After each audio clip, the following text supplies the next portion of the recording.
We have an exciting two-day event planned that honors the voices of women doing ministry. Historically, Women's History Month celebrates the contributions of women across multiple platforms. However, the contributions of women and their respective theologies are seldom heard or even acknowledged in the church body. How many famed women theologians can we lift up without looking them up? We celebrate women like Elizabeth Schuster, Fiorenza, Hildegard, and maybe Judith and Esther. But how much do we know about the theologies of Katie Cannon, Grace G. Sun Kim, Teresa Delgado, and Kwak Wilam? These are the other voices that continue to move the church forward in the body of Christ. This year, LST celebrates the work of women doing ministry. We honor the voices of those women who have been silenced for far too long. And to this end, the theme for this year's celebration is Muted Theologians. Today, we have a panel of distinguished women sharing the theologies of Native and Latina women. Tomorrow, we will focus on Lutheran feminist theology and abortion politics 2025. We begin with our moderator, Dr. Levi Reese, who will introduce our panelists, followed by their respective presentations. We'll have a Q&A after the presentations. Please put your questions in the chat so that we can respond to them. Our moderator, Dr. Levi Reese, is an associate professor of homiletics and worship and the director of community worship at McCormick Theological Seminary. She earned her PhD in homiletics and liturgics from Vanderbilt University, where she studied gender and sexuality.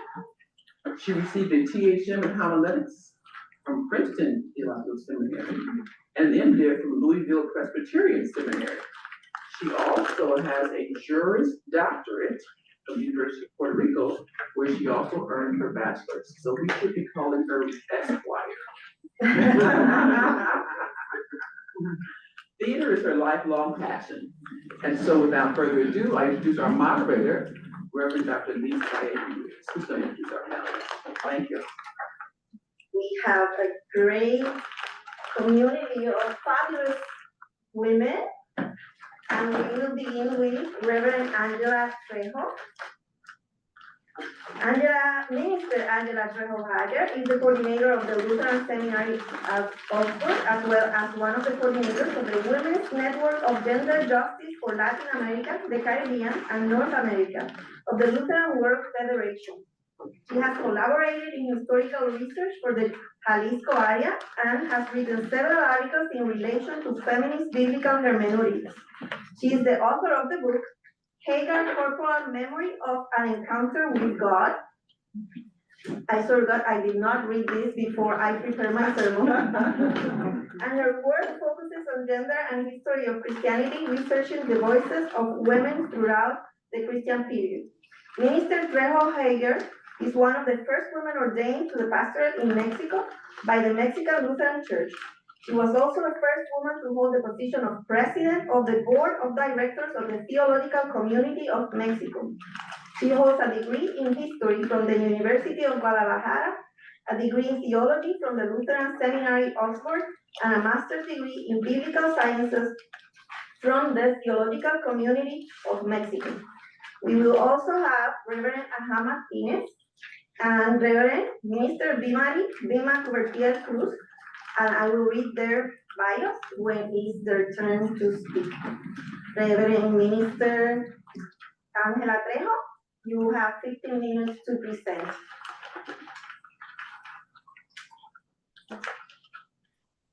Put your volume on. Yes. You need to open your microphone.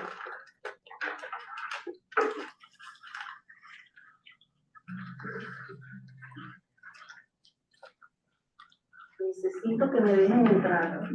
The chapel may have to do it. To unmute. She's not in the room. Why can't we see her in the room? Yeah, we can see her. But the chapel may have her muted.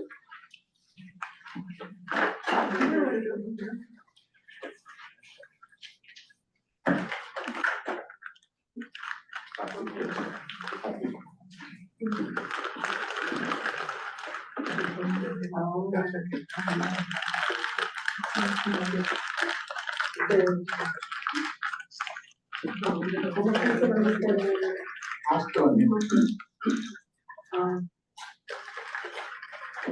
might be using two devices, one cell phone and one computer. So she might be admitted in one of them. Yeah. Can't just click on the muted microphone and unmute it. Okay.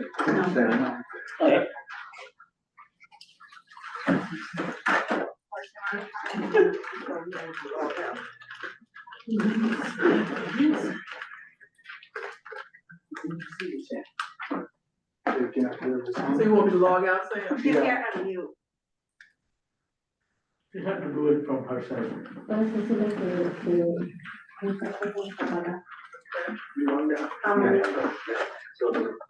Ángela, su micrófono está apagado y lo debe usted tratar de unmute. El técnico dice que usted puede hacerlo usted misma. Dale a ver. No puede. Okay. Okay, they're gonna keep trying. In the meantime, then let me introduce the other two. So I think may have mispronounced the name of is Aja Martinez. Okay. So Aja Martinez, Reverend Aja Martinez, is a Native American and associate professor at the University of Illinois, Urbana-Champaign. She is known for her multi-award-winning book, Counter Story: The Rhetoric and Writing of Critical Race Theory. A critical race theorist and storyteller, her work resonates with both public and academic audiences, bridging critical conversations on race and writing.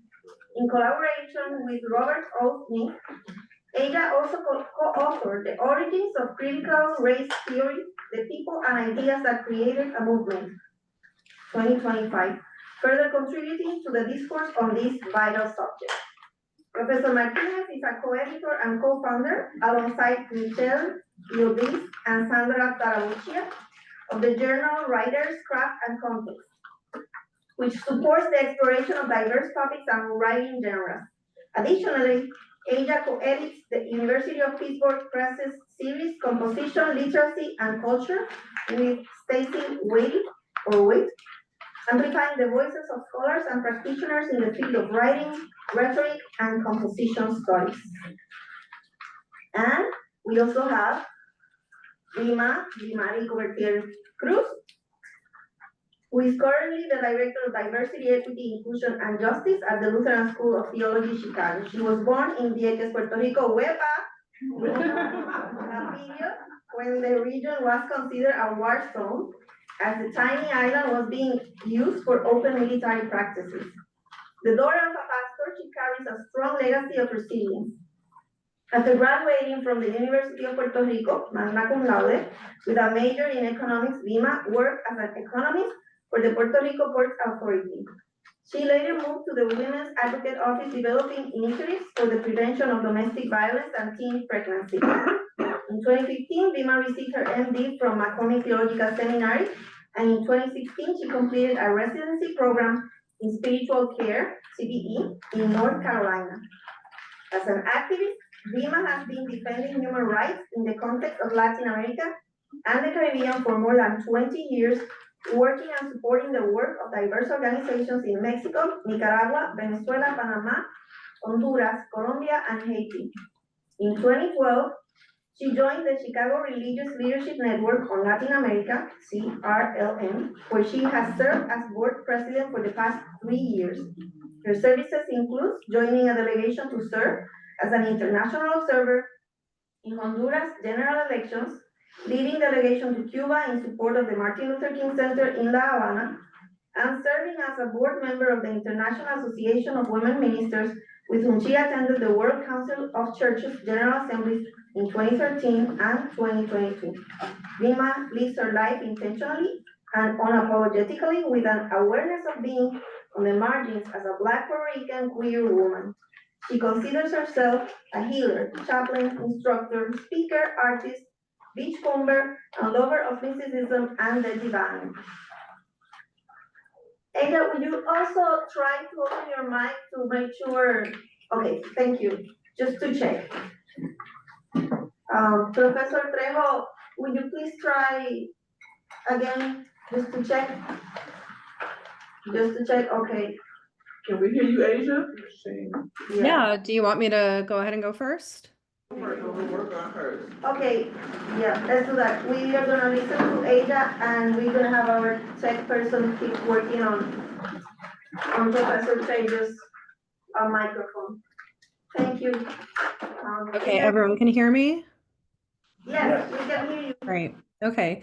Just a small corrective. I'm not a reverend. I'm an educator both in religious spaces and in formal academic spaces. And so that's kind of where I'm coming from in terms of my talk today. So just want to make sure I give that clarification. I come to this space today, to this discussion of theology as first and foremost a storyteller within a legacy and genealogy of storytellers. In his foreword to Richard Delgado's Rodrigo Chronicles, Lumbee scholar Robert A. Williams Jr.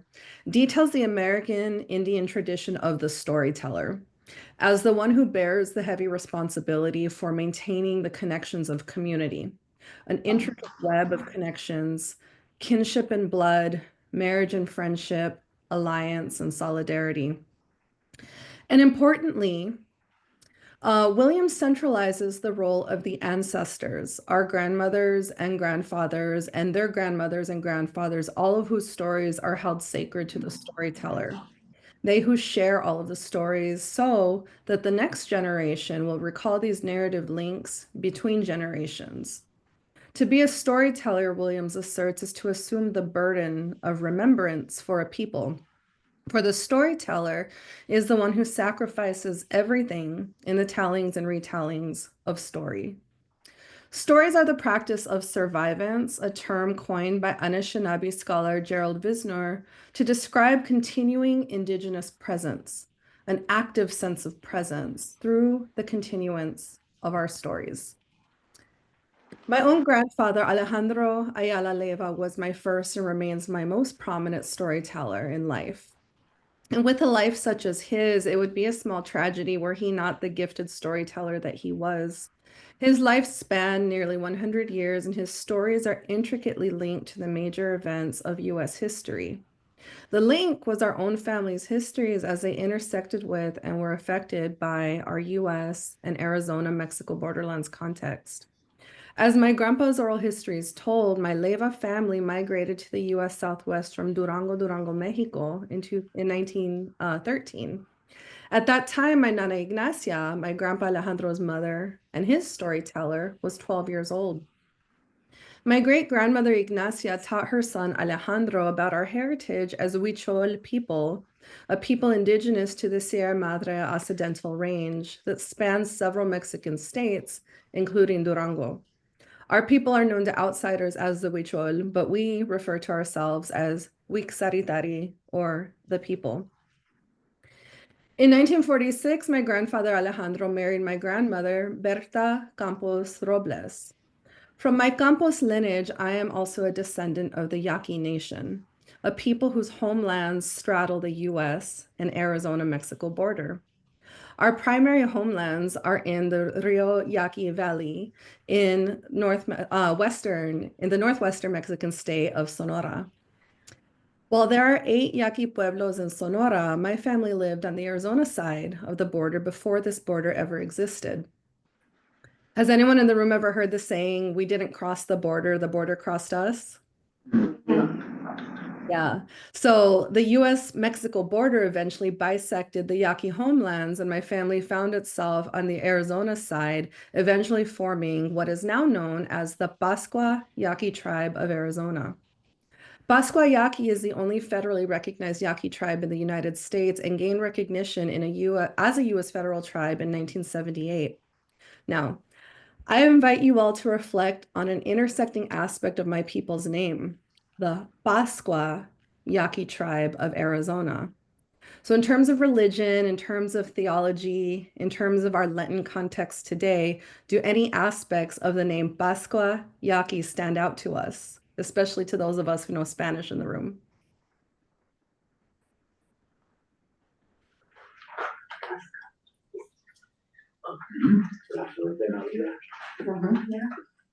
Am I hearing the word Pascua, Yeah. Yes. which is the Spanish term for Easter.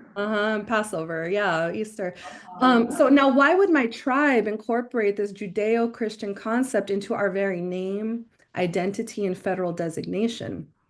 Because like many indigenous peoples who have been colonized, our very survivance, if you will, of our stories, identities, and culture required a trickster-like combining of pre-contact world conceptions with the practice of, in this case, Catholicism. The Yaqui conception of the world believes that the universe is composed of many overlapping yet distinct worlds or places called Aniam.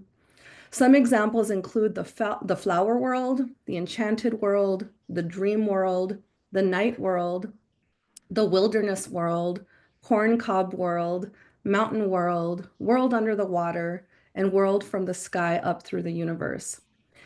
Each of these worlds has its own distinct qualities, and the deer is central and sacred to the interchange among these worlds which can be accessed through the sacred deer dance. I have a figurine here that I wanted to show. It's probably going to be a little out of focus, but of a deer dancer that I keep on my altar in my home. So much Yaqui ritual is centered on perfecting these overlapping worlds and eliminating the harm that has been done to them, especially by humans. Many Yaqui have combined such ideas with the practice of Catholicism, believing that the existence of the world depends on an annual ceremonial performance during Lent and Easter of the deer song and the deer dance. So for the Yaqui, this very season we are now in is the most important time within our calendar year. What you will find within Yaqui religious practice today is our beliefs that are absolutely rooted to ancient Uto-Azteca ancestry, combined with Christian teachings brought to our homelands by Jesuit missionaries in the 1500s. For Yaqui belief and practice to survive the imposition of Catholicism, our song, music, prayer, and dancing performed by designated members of the community have woven numerous Roman Catholic traditions into the old ways. But the reverse is true as well. It's not just one way, it's both ways. The deer song and deer dance, for instance, is performed by a pascola, so a group of Pascua dancers and singers and storytellers, especially during, as I already said, Lent and Easter. While many in the US associate the deer song and deer dance ritual with the Yaqui, but you will also find similar deer song and deer dance rituals performed within neighboring Uto-Aztecan people in Mexico, such as the Mayo. Last, as I mentioned previously, the overlapping worlds is important to the Yaqui, and the flower is one of these layers. According to Yaqui teachings, flowers sprang up from the drops of blood that were shed by Christ at the crucifixion. So flowers are viewed as the manifestation of souls and are thus further example of how the Uto-Aztecan belief has been combined with Catholic teachings. Now, considering my Uto-Aztecan ancestry, the importance of flowers, and how this ancestry belief is rooted within Mexico, I would like to conclude my remarks with the story of La Virgencita Morena, or La Virgen de Guadalupe. And just for imagery, there's another symbol of her that also lives on my altar in my home. So this story roots to the 1500s and to the moments of contact and colonization between Catholics and indigenous peoples. Once again, same time period, yes. The story goes that on December 9th, 1531, the Virgin Mary, Mother of Christ, appeared 4 times to a Chichimec man named Talking Eagle, who was later beatified as Saint Juan Diego. Juan Diego was walking by a hill called Tepeyac when he heard beautiful music, like warbling of birds. A radiant cloud appeared, and within it stood an Indian maiden dressed like an Aztec princess. The lady spoke to him in his own Nahuatl language and sent him to the Bishop of Mexico at the time, a Franciscan named Juan de Zumaraga. The bishop was to build a chapel in the place where the lady appeared. Now, because Juan Diego was an indigenous person, the bishop did not believe him. Why would the mother of Christ appear to a lowly Indian? Juan Diego returned to the lady and related to her the bishop's rebuff, but she persisted in her request that Juan Diego deliver the message to the bishop that a chapel be built on the spot of her apparition. Exasperated with Juan Diego's persistence, but still doubting the veracity of his story, the bishop told Juan Diego to have the lady give him a sign. So Juan Diego returned for this fourth time to Tepeyac Hill, telling the lady of the bishop's request slash demand. And miraculously, beautiful roses sprouted from the rocky terrain of the hill, a terrain where no flowers had ever grown before. Juan Diego gathered up these roses into his tilma, which is a sort of poncho, and excitedly descended the hill, carrying them as a sign to the bishop. So this was on December 12th when Juan Diego stood before the bishop, opened his tilma, and the miraculous roses tumbled to the ground. What he didn't realize, because he was standing in this position, the bishop was facing him, was that at this moment when the roses descended from his tilma, on his tilma, where they had been, was an image of La Virgen de Guadalupe, exactly as she had appeared to him on the hill at Tepeyac. And at this image, the bishop fell to his knees in front of Juan Diego. So this story, especially in the way that I just told it to you all, was related to me, not at church, okay, not at catechism or school, but by my Yaqui grandmother, Berta. And the joy I remember on her face while telling this story is something I will never forget. Part of the miracle of the apparition, as related to me by my Yaqui grandmother, is that this lady looked like us. She was brown, she was indigenous, she was a woman. She spoke an indigenous tongue. Now, for the more cynical mind, one could easily dismiss this story as a ploy of colonization. Believe me, I've been there myself when I went to grad school, like, oh, what was this anyway? That it was just a ploy of colonization to trick innocent or ignorant Indians into embracing Catholicism. However, considering the two-way street of syncretic religious possibilities, I invite you all to consider the ways indigeneity survives through the very image and adoration of La Virgencita Morena. For those who have studied her iconography from an indigenous perspective, she is irrefutably the very image and representation of Tonantzin Tlalali Coatliki, our Mother Earth, to whom offerings were made on the same hill of Tepeyac hundreds of years before the Spanish ever arrived. Ask indigenous folks, and they will tell you that Tonantzin appeared to Juan Diego to inspire hope in a people who were being oppressed by the Spanish, and later, when the church acknowledged Our Lady of Guadalupe as the patrona of Mexico, to allow the people to continue to honor Tonantzin, but in safety, not under persecution.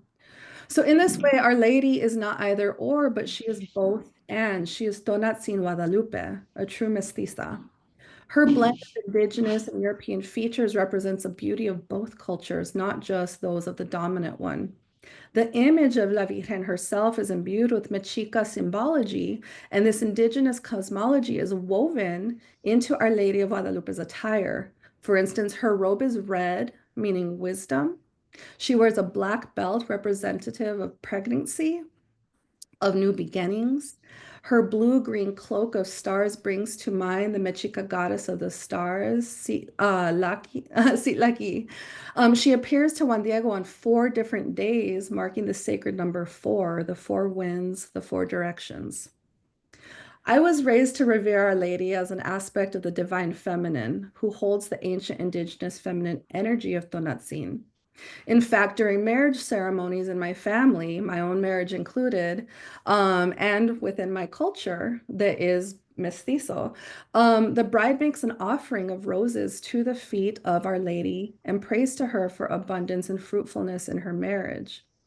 I see within this practice the combining of 2 cultures, 2 systems of belief reconciled at this moment, acknowledging their bond of love for the woman who is cloaked with the sun, Huitzilopochtli, a bridge of light between peoples.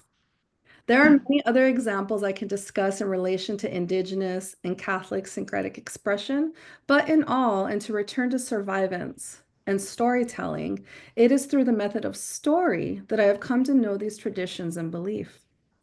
It is through my ancestors, my antepasados, that these stories are carried and passed on, and it is through our stories that our ways and beliefs survive.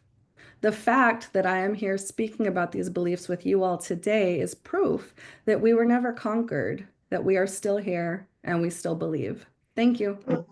All right.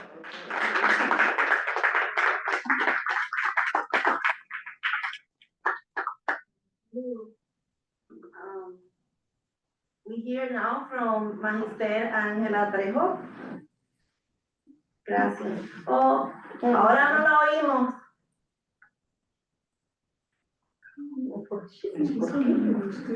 No. Sí, mira a ver si así, sí. Trata otra vez, hablar. Take the headphones out, yeah. Unplug them.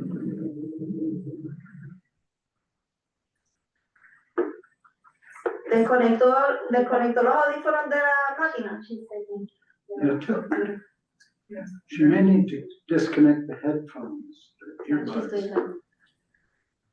She can hear us. Can you hear us? Sí, sí los escucho. Ya la escuchamos, adelante. Vaya. Bueno, yo había informado que voy a hablar en español, es mi idioma. I had informed before that I'm going to speak in Spanish because it's my language. Ok. Y voy a trabajar con ustedes y agradezco muchísimo el espacio y la oportunidad de poder estar aquí. Voy a Are you trabajar ready for this opportunity? en cómo las mujeres teólogas en América Latina, pero específicamente en México, es que trabajamos y colaboramos a partir de nuestras realidades. I'm going to work with you how the Latin American women, specifically Mexican women, work from our quotidian daily lives. Para las mujeres teólogas en México específicamente, es muy importante partir de la voz de las mujeres en el texto bíblico. For Mexican theologians, it's very important to start from the voice of the women in the biblical text.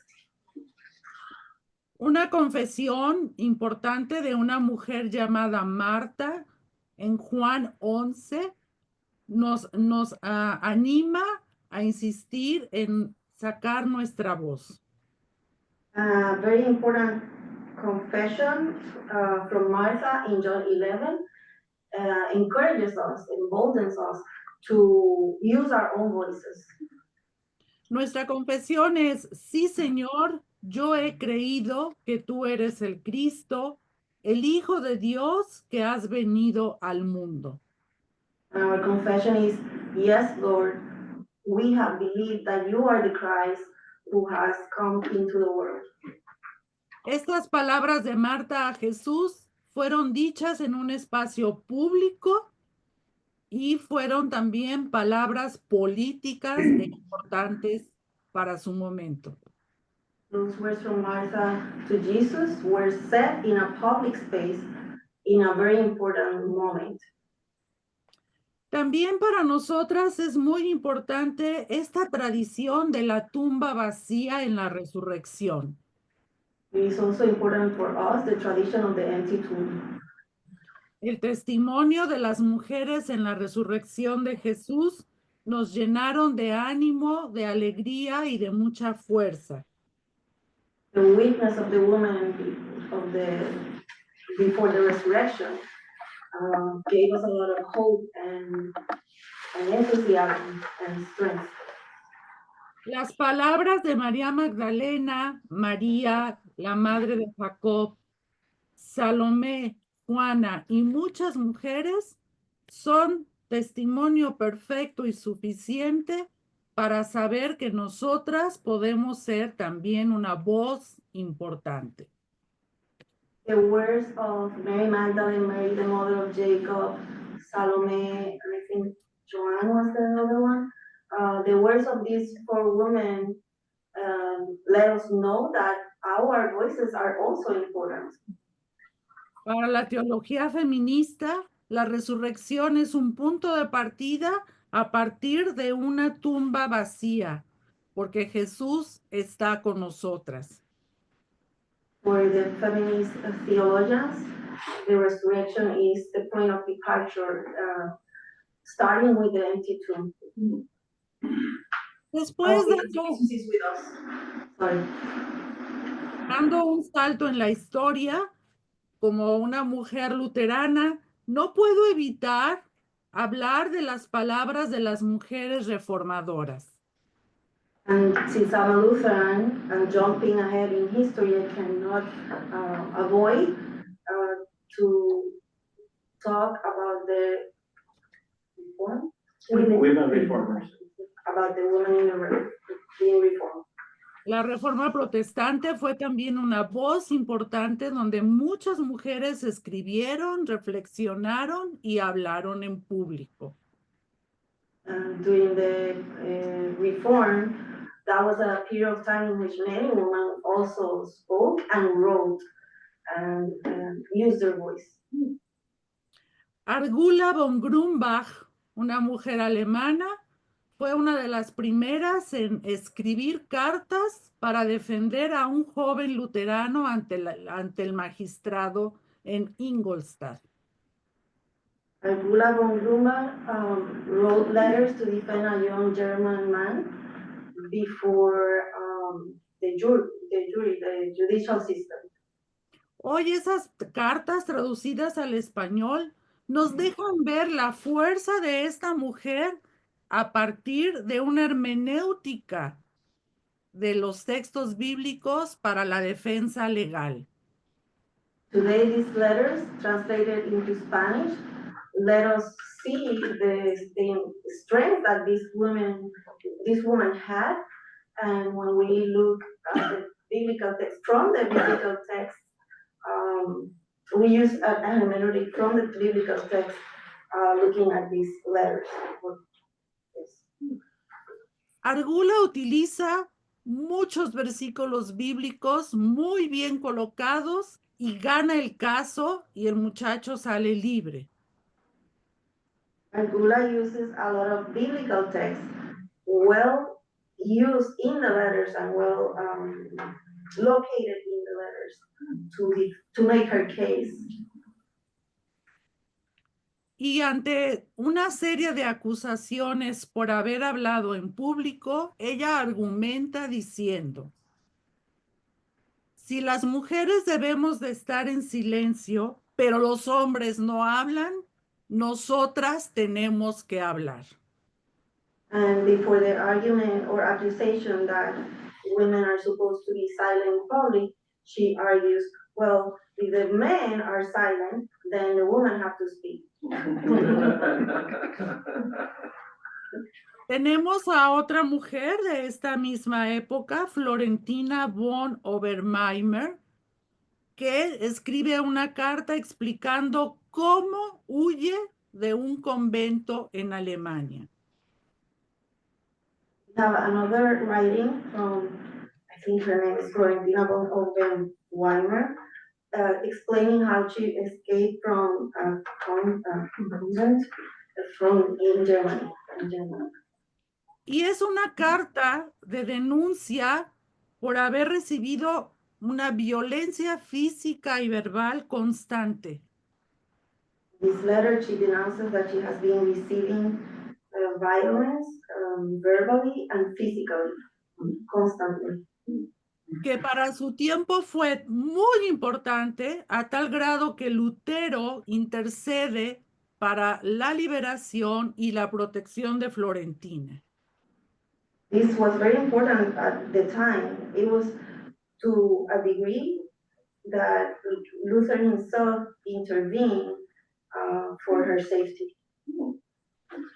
Tenemos ejemplos de muchas otras mujeres que escribieron y que reflexionaron, dieron sermones y que se posicionaron de manera importante en la Reforma Protestante del siglo XVI. We have a lot of other examples of women who reflected and wrote and positioned themselves during the Reform in the 16th century. Toda esta tradición histórica nos da mucha fuerza a las teólogas en América Latina y especialmente en México. All this history, all this tradition gives us a lot of strength to the feminist theologians in Mexico. Porque somos un continente latinoamericano con una fuerte colonización española. Because we are a Latin American country with a very strong colonization from Spain. Y hoy, en estos últimos años, mi país, México, ha sido violentado constantemente desde diferentes espacios. And nowadays, my country has been have received violence from many different spaces. Tenemos teologías cristianas o evangélicas que nos limitan a nosotras las mujeres. We have theologies that are Christian or evangelical that bound women. Hay una tendencia a repetir las teologías colonizadoras, donde solamente la voz de los varones es importante. There is a tendency to repeat colonizing theologies in which only the voice of men is important. Las narrativas históricas insisten en hacernos ver que somos un país pobre, un país ignorante y que somos un país que debemos de respetar todo lo que nos dejó la colonización. The historical narratives insist that we are a poor country, uneducated country, and that we must respect everything that colonization left us. Pero esto no estaría mal si no estuviera unido por un sistema patriarcal que nos sigue haciendo mucho daño. But this wouldn't be that bad if it wasn't also bound together by a patriarchal system that hurts us a lot. Porque hoy mismo estoy posicionada como mujer teóloga luterana en un país que tiene el mayor número de feminicidios. Because even today, I am positioned as a feminist theologian in a country that has the highest number of feminicides. En un país donde las mujeres y los hombres desaparecen todos los días constantemente. In a country where men and women disappear every day. En un país que tiene una relación con todo respeto, con Estados Unidos, pero una relación bastante compleja, en una entrada de droga y de armas. In a country that respectfully has a very complicated relationship with the United States with entry of drugs and weapons. Y en donde el cuerpo de las mujeres es un territorio de conquista y colonización. And where the bodies of women is a territory of conquest and violence, colonization. El cuerpo de las mujeres sigue siendo un espacio de lucha desde lo teológico, desde lo político y desde lo eclesial. The bodies of women continues to be a struggle or war zone from the historical point of view and from the theological point of view. Es un cuerpo de donde nace el Salvador llamado Jesús. Es un cuerpo que da vida, pero un cuerpo que hoy no vale nada. The body from which Jesus Christ was born is a body that gives life, but it's a body that is thought to be worthless today. Y en donde la mayoría de nuestras iglesias repiten estos patrones que siguen causando mucho daño. And the majority of our churches repeat these patterns that continue to harm. Por eso la teología feminista, cualquiera, pero la luterana es importante. That's why the feminist theology, any feminist theology, but in particular Lutheran feminist theology, is very important. Y la teología feminista luterana o cristiana es más importante porque estamos en México y necesitamos alzar la voz constantemente. And Christian theology and Lutheran theology is important because we are in Mexico and we need to raise our voices constantly. ¿Cómo lo hacemos? La teología feminista nos ha enseñado que cuando yo abro el templo como pastora, me posiciono pública y políticamente hablando. How do we do it? We have learned that when I open the temple and speak as a pastor, I am speaking publicly and openly. Porque las pastoras hemos entendido, las teólogas hemos aprendido que nuestras liturgias van a responder al contexto que estamos viviendo hoy. Because female pastors and theologians have learned that our liturgies are going to respond to the context that we are living today. Que no vamos a repetir las mismas predicaciones de siempre, sino vamos a estar contestando en esperanza constante ante las violencias del día. That we are not going to repeat the same sermons of always, but we are going to respond to the violences of today. Nuevas liturgias, nuevas celebraciones, teología reformada constantemente. New liturgies, new celebrations, reform theology constantly. Las hermenéuticas feministas y la teología feminista es básica, tiene que ser básica para poder entendernos en este mundo sin esperanza. The feminist theology and hermeneutic needs to be basic for us to be able to understand one another in this world. Los 15 minutos pasaron, pero entiendo que estamos para atrás y para adelante. Gracias, ya faltan unas dos cositas y termino. La teología feminista luterana mexicana es responsable hoy. Feminist Lutheran Mexican theology is responsible today de dar una palabra de vida en medio de la muerte, of offering a word of life in the midst of death. de dar una lectura contextual adecuada para la esperanza, To provide an appropriate reading of the context, de posicionarnos en lo político y en lo social con gran responsabilidad, to place ourselves in politics and socially before society responsibly, y de escribir y de reflexionar constantemente para exigir nuestros derechos y buscar la justicia.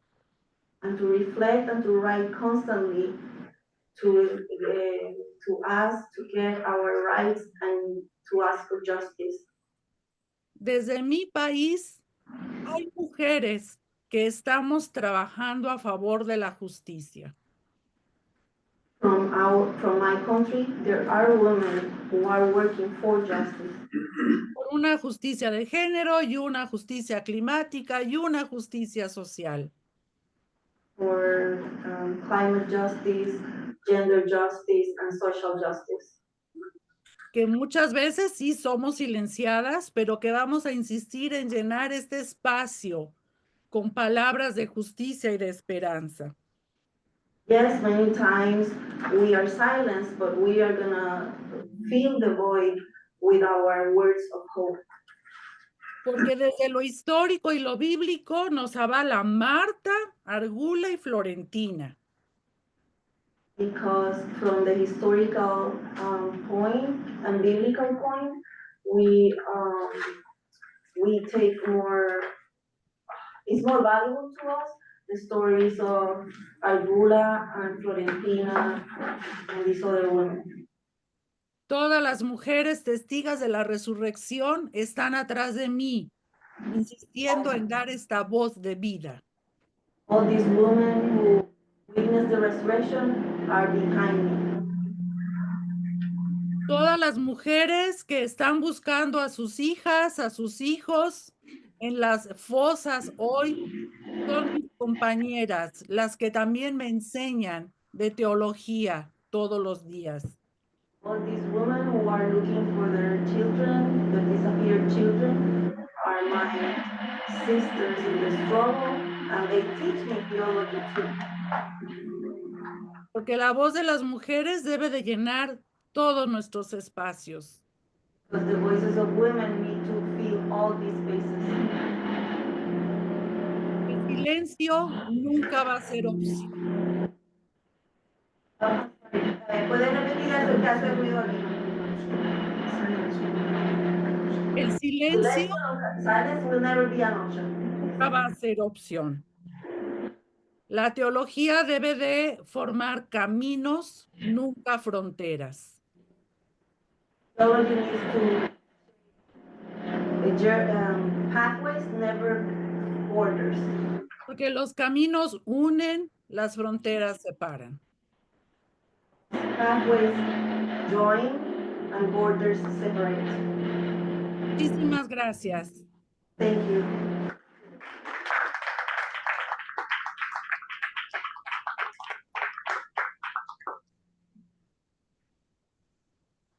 Finally, we have Well, thank you all so much. Thank you, Dr. Thomas, the Pedo Center, and Marvis for extending this invitation to join this distinguished panel. Mis hermanas panelistas, Angela, good memories of spending time together with the International Association of Women Ministers. Liz, thank you. I promise I will shorten my presentation. I bring greetings of peace and well-being in the midst of chaos, confusion, and challenges impacting all of the communities that I belong to. Since I was invited, I have been grappling with many reflections and ideas, so let's try to jump just right in. As you heard in my introduction by Liz, I am coming from an island, from a little island. I am from Vieques, Puerto Rico, and I will always talk about this reality. So you might have heard about Vieques, that it was abused for military practices for over 62 years. And that's where I come from, de ahí vengo yo. But you might have never heard from the historians of Vieques is that, and I quote, hundreds of archaeological sites have been found, and many experts feel Vieques holds the key to Caribbean indigenous history. One of the most amazing discoveries found in Vieques is two little pieces of jade carved in shape of condors. How many of you have heard this? How many of you have seen these two jade condors, right? And this is very interesting for several reasons, but the most interesting fact is that the condor is not a bird from the Caribbean. So how thousands and thousands of years ago, indigenous people from Vieques, Puerto Rico, the Taino people from Vieques, Puerto Rico, knew anything about condors? So there has been a lot of research. Actually, there is research happening currently, right now, that evidence that the indigenous people from the Caribbean, particularly Vieques, were having exchange with the indigenous communities of what we know today as Central and South America. Thousands and thousands of years ago, and they are still speaking. During the panel for Black History Month, the Reverend Veronica Johnson, who was my former boss at the admissions office at McCormick, made a comment that put me in research mode. Responding to a question from one of our students, for the very first time, I heard someone problematizing the concept of resilience. As I listened to her, I began once more making the dreaded list in my brain of all the theologians of color who have died of cancer, particularly of cancer. And we don't have to go too far to recognize that some of them have been members of this community of LSTC, beloved members of this community. I started looking for information about the cost of resilience. What are the implications of standing up and again to situations of hardships, discrimination, institutional betrayal, emotional anguish, and physical exhaustion over and over again? To my surprise, there are many students, books even, addressing precisely this and signaling that there are real implications to sustaining and perpetuating the myth of resilience, particularly in the bodies and the life expectancy of people of color. I invite you to make your own research. I am particularly pointing at Latinas and Latin American scholars working at the academy. To name just two of them that I greatly appreciate and love, that we lost too early: Ana Maria Isasi Diaz, the mother of Mujerista theology, and Marcela Alphus Wright, the creator of indecent theology. They both died of cancer, but they are still speaking. Yes. Some things that you know and that you can connect with: teología de conjunto, la lucha, the struggle that, yes, still continues, lo cotidiano, the quotidian, the theology that calls us to be suspicious as how we are interpreting the text, and many other voices and insights that came from there with the inclusion of different bodies. See, they are still speaking. It seems to me that we have been injected directly into our veins what we believe and we have heard in music, pick ourselves up, dust ourselves off, and start over and over again. That the system, we believe that the system somehow, someday will wake up to realize that it has caused enough damage already. Well, I got bad news. This system is construed by institutions that thrive on the exploitation, the extraction, and the oppression of bodies. The real call, seems to me, is to continue problematizing, questioning, and bringing into light the narratives and the myth that we have provided the system with to perpetuate our own oppression. Misconstrued narratives about forgiveness, about heaven and hell, about reward and punishment, about I can do all things through Christ who strengthened me theologies, without pondering that we are not bouncing bobs, that we are not punching bags, that we have real bodies. These are some of the narratives that we have and that are literally killing us. The ultimate intent of the system trying to silence us permanently is to kill us. And if we fail to intentionally make space for our healing, we will certainly suffer the impact. Silencing, muting, and hushing the voices of Latinas, Latin American women, and indigenous theologians and religious leaders, muting our voices, are sinful acts of violence that need to be denounced as such. Think for a moment about a TV and a remote control. Mute, which is a function of the remote control, talks about having the control to control who is being heard and when and who doesn't. So let's ask, who has the control? In institutions, who are those in power controlling who are being exposed and listened to, and who is not? I learned from my mentor and Professor Claudio Carvalhaes that good theology starts where it hurts. I had the great opportunity of chatting with Claudio. I was his EA, and I get to learn so much from this amazing scholar. I will also add, in the words of Brené Brown, that it takes a lot of courage to be vulnerable. So allow me to share a very recent incident that happens to me last week.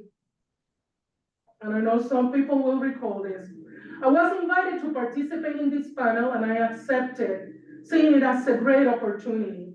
However, when the announcement was sent to the community, my name was not there. I was not sure of why. I asked for why, and it was a very complex moment because it served to open another institutional wound. When I was about to graduate from seminary, there was a celebration, beautiful celebration for students of color, which was a tradition at McCormick, not sure if it still is. It was a beautiful moment where the students of color were granted a graduation stall according to our participation in the different students' organizations. I noticed that my name was not on the list of the Pan-African Student Association, PASO. I did all that I could to correct that mistake, so my name will be added into the list. However, when the person in front was naming everybody, my name was never called. Those seconds of me pondering what was the right thing to do were a torture. I cannot explain it to you. Why? Because for me it was, you stay silent and you try to live with your conscience for not standing even for your own self, or you stand up and say something and ruin the event, made a scandal, risk your own reputation. Unfortunately, I decided to stand up. I stand up and I said, I'm sorry, my name is not on that list. And if I am not on that list, PASO is not Pan-African. Immediately, Claudio, that I mentioned before, he stood up clapping, all the crowd stood up clapping. Then I was called and the stall was given to me. See, I was resilient. I did what was the best thing to do according to my conscience. However, the emotional impact, the trauma was already inflicted and was re-traumatizing to a certain point to relieve the experience against last week, even it was not of the big and same degree. So my hope is that things like this will never happen. I cannot guarantee it. It seems to me that when these things happen, sometimes people assume people are gonna be okay with it. I am resilient, I can deal with it. However, people forget that intention is one thing and the impact is another thing. To mis hermanas and my sisters and since my intersectionality encompasses both sides and much more, we need to get together. We need each other, particularly in times like this when the political climate is attempting against all that we are. We need to come together. It feels more painful and it is more harmful when the silencing and muting comes from one of us to one of us. This is a courageous conversation that we need to have. I believe that there are no systems, no principalities of hell, no institutions whatsoever. No one will be able to ever silence us if and when we come together. It might take for us to come together to change the TV, having another control that we could control in order to have control over our own voices. However, I do believe that we have control of our own voices. I'm gonna just share a story. When I was with the International Student Association working in South Korea for the World Council of Churches, I had the blessing and the privilege to get to meet an amazing theologian, Dr. Nancy Cardoso Pereira from Brazil. An amazing, humble, amazing human being, outstanding. Having the opportunity of sharing the table with Nancy changed my life, changed my approach to do this work. Because she works with the people of the land, she doesn't have any type of egos. It's just so approachable. She shared with me this story. She said that her and Dr. Elsa Thomas refused coming to the US and they wrote to Congress. And they said, we're not going back to the US, and they were being invited by Harvard and Yale University. We are not going back to the US until you finish the war with Afghanistan. That is having control on our own voices and knowing how to use our own voices.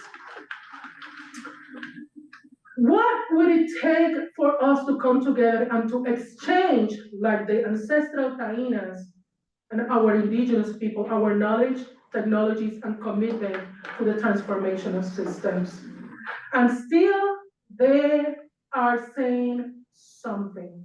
Even when silence, we are loud. And this is something that we hear from the systems. You're loud. We are. The question is, who wants to listen to us? I am still here with all of my love for this community. Love is my foundation to do this work. Working for the transformation of systems and systems is not an option for me. So that we do not have to be resilient, but freely live and freely thrive. And I am still speaking.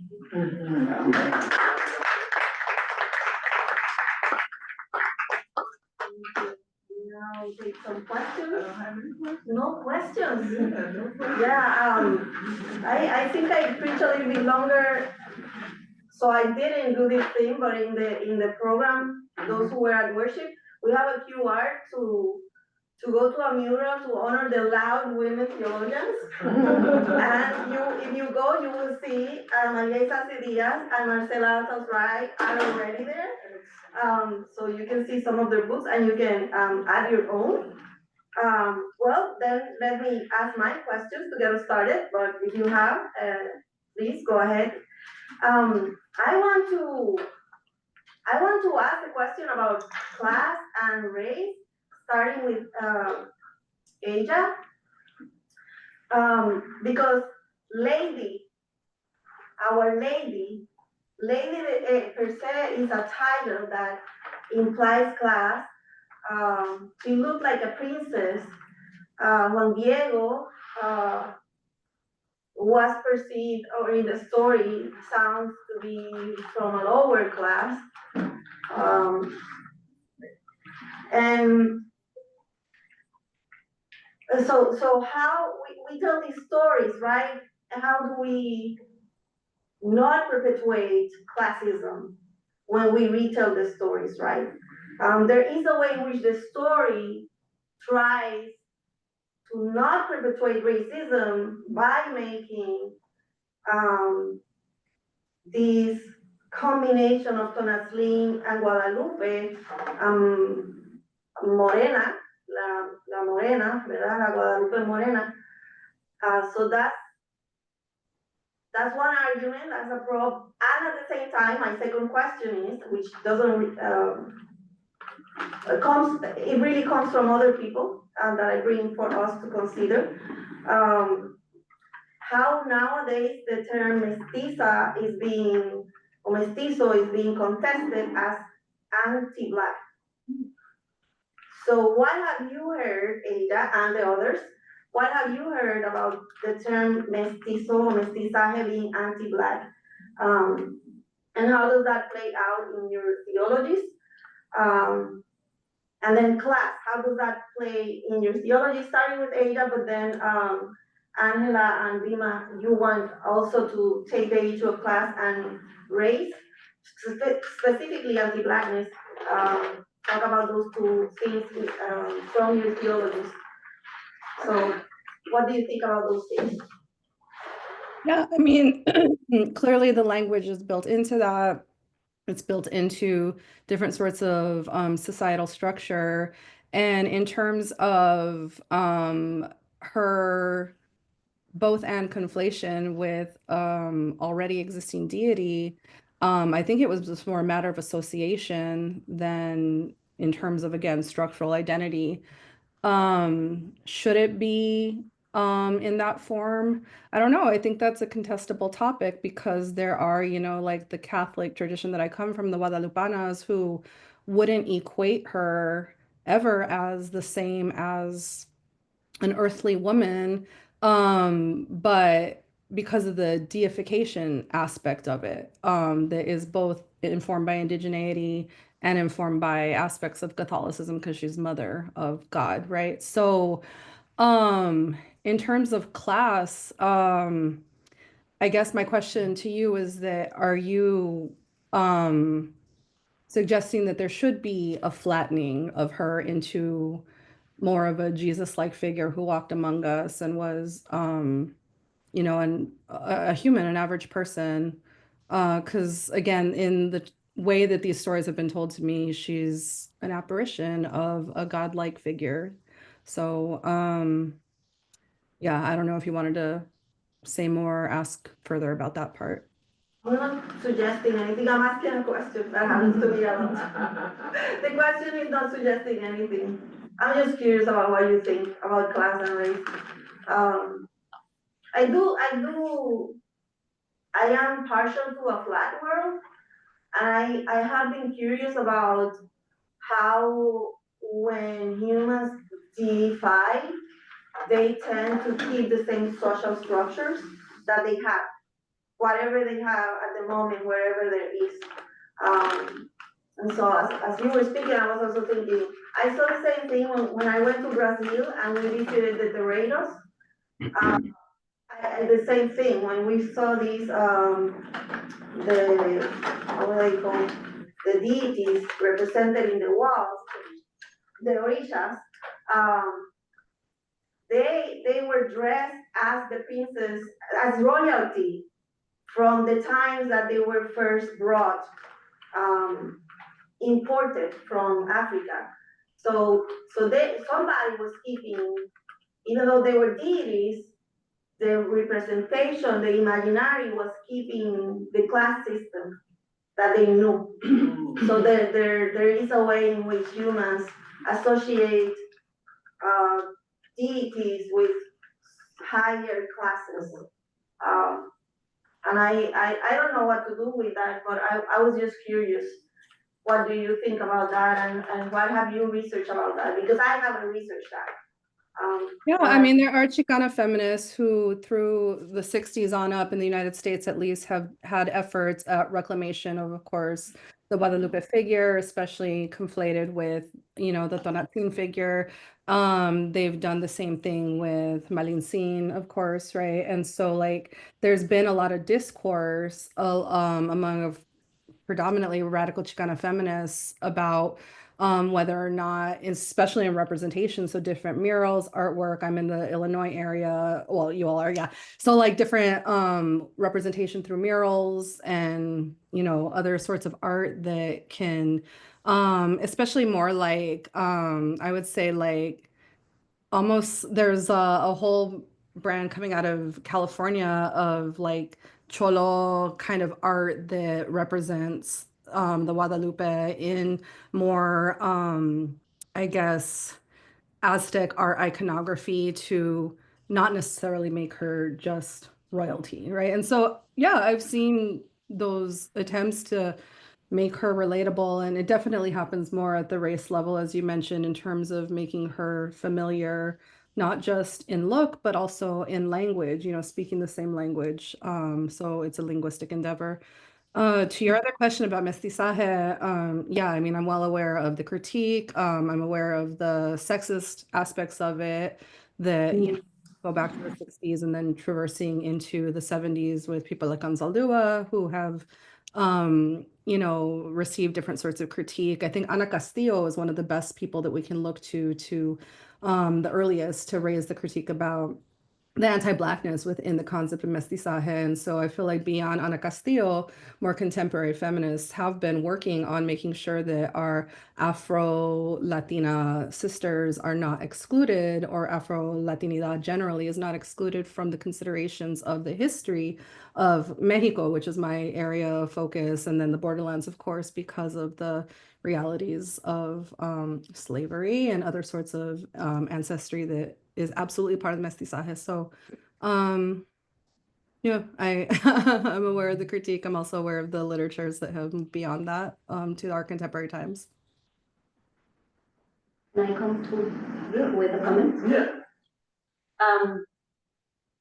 thank you first of all, Aja, for bringing the popular religiosity, syncretism in other words, and working with migrant communities and also having accompanied many churches in the region. And I will say it is either and beyond. Why not allowing women to be like kings and deities? That is great. However, it is also important to remember that what is central in the Mariology, what is the most important thing in the Mariology, if we are attached to the imagery goes through ideas and through representations that want to convey something in certain time. But we have the power to reinterpret them and to bring up into the people's contexts in life. It means why not telling people and understanding with people that, yeah, though Guadalupe can be like a queen, and she's a real queen because she walked with people and she still walks with people. And as you said in your preaching, this issue of the women who are the prophets, and Mary also was a prophet. And as Angela pointed out, is a woman who gave birth. The body of women are giving birth. Still, the bodies of women are giving life. So all those meaning we have, a lot of rich impulses we can find and combine and go beyond using just the representation. That's why, for me, popular religiosity, it's something we need to pay more attention because it is that mixture. It brings those hidden aspects of communities who resisted the imposition of a certain religion. But also they combined, they accepted just to resist, but they, as I shared sometimes in Peru, they keep praying to the cross that is on tops of mountains. We have many crosses on tops of mountains, but truly they are praying to Pachamama, because for them the hill is Pachamama. So though we have to find those meanings hidden and made more possible, what is the hidden message for people? What is behind this figure in the Guadalupe? What is behind the women who are still listening today? Thank you. Great point. I want to comment and answer some of what Liz asked about race racialization in the Latin American context and the Caribbean. I've been to almost every other country in Latin America and in the Caribbean. I was working in Mexico and Veracruz, and I wanted to go to Veracruz to have the experience of getting to know the context of one of the most important ports to bring enslaved people into Mexico. I wanted to know their food, I wanted to know their music, I wanted to know their dances, I wanted to know their place in Veracruz. I've been asking questions everywhere where I have been working in Colombia, in Panama, in Venezuela. I worked for 5 years, traveling twice to Haiti. Was invited by my mom, who was working as a doctor there. So I know my context really well. There are some countries on the extreme south of South America that I haven't been to, and I'm looking forward to go. The issue of race in the Latin American context is one of the most present ways of oppressing people of color, darker tones, people of color in Latin America and in the Caribbean. And whenever you go and you put yourself intentionally in a community of Black people, of Afro-descendant people in the Las Americas, you are going to say, this is like taking a picture of anywhere. And I'm gonna talk about La Isa Aldea, where Liz talked a little bit about La Isa Aldea. When I was working for the Women's Advocate Office in Vieques, I got to work with a teen pregnancy prevention program that was extended to La Isa Aldea. La Isa Aldea is the place in Puerto Rico that has the most presence of the Afro people, Black people in Puerto Rico. And it's a beautiful place to go. I mean, for so many reasons, these communities are by the beautiful beaches, by the ocean. The food, it's amazing, it's great, and how they live. But the work that they have been doing through the ages to bring back and to support themselves in order to be able to keep their traditions, to keep La Bomba as their way of manifesting and protesting, to keep the ingredients, to keep even their kiosks to sell food, because these places are being invaded. It's real. But when you go to La Isa Aldea and you ask, well, what is the rate of domestic violence, teen pregnancy, addiction to substances, lack of education, lack of proper housing, and then you go to San Basilio de Palenque in Colombia, you have the same picture. Do not tell me that this is just by chance. It's a systemic expression of how is evaluated people of darker tone skins in the whole context of Latin America. And one of the reasons that I have to resist the academy and to move into a PhD is because I've always thought that I'm going to be feeling very irresponsible doing a PhD for the sake of the academy that will not allow me to go back to these communities and return something to them. Because it is fact. This is where we are, and we still are. Cases like what Liz was talking about in Brazil, the Terreiros. What are we doing in church if evangelical churches has been literally throwing stones and killing people in Terreiros in Brazil? And this information is available, right? It's like we're still talking. This is reality. This is not information that is quiet, but people are completely oblivious to it. They don't have an interest to hear from these voices. Let's see, Angela. Yes, Angela. Tal vez para problematizar un poco la cuestión de la imagen de la guadalupana en México, siempre hay una pregunta en la reflexión teológica. En un país tan machista, tan patriarcal, ¿por qué tener a una figura femenina tan importante? Entonces, una de las reflexiones, perdón, la traducción. Oh, I'm sorry, since I am, como yo te entiendo.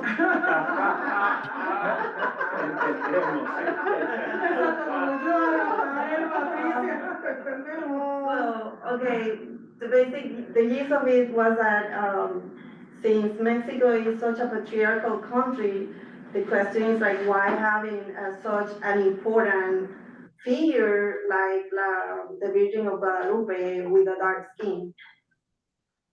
Sí, es muy difícil porque hay una lectura que dice que la guadalupana es una imposición colonialista. Entonces, bueno, desde ahí parte algo de la reflexión. Yeah, and ella mentioned it. And there is a version of that says that this story is a colonizing story. So that's one side of the story, that is a way of colonizing indigenous people, making them believe in Catholicism. Y por la historia de la época de los cristeros en México, la iglesia evangélica protestante sufrimos persecución muchos años. Entonces, la figura de la guadalupana para el protestantismo en México no es una figura importante. There was a time in Mexico that Protestants received a lot of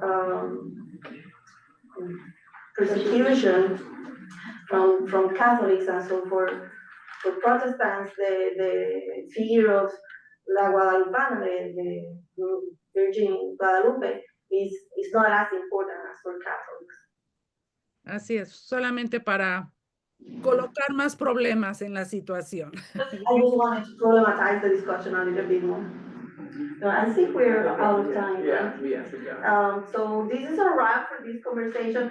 And I just want to clarify that I was problematizing the discussion and expanding it. I hope that my initial question didn't sound disrespectful to the Virgin of Guadalupe, which I do have a little Virgin of Guadalupe in my office, because I think Protestants are missing very like feminine figures in our theology, and because of what Angela just said. I learned about these stories through other colleagues, so I have a lot of respect for La Virgen de Guadalupe and others. Yeah, and I think the thing that needs to be clarified, especially in distinction of the three different presentations, is that I was asked to come and speak from an Indigenous perspective on this conflation that has happened. And so I understand that there are varieties of how the uptake has been for this figure in particular, but for my Yaqui family, this has been how she's been conveyed, how she's been told the story of, revered. And so I know that there's Latinidad spread broadly, and then there's the indigeneity within that that can also be subsumed into mestizaje and forgotten, as if we were just all Latinas on this panel, right? And we all made our distinctions about the spectrum of Latinidad that we're approaching from and we're asked to speak on. Yes, exactly. And that's why I wanted the other panelists to speak into the issue too, because it's kind of missing in the panel in a way, except if we look at Lima, right? That's the only way that we see it. It's like, if we don't look at Lima, it's not present, is the thing. So that's why I was asking the question. But I wasn't asking the question in respect to the Virgin of Guadalupe. I was asking in respect of how we pass on the stories, how we live into our theologies. So thank you everybody for participating on the conversation. Thank you so much. Thank you.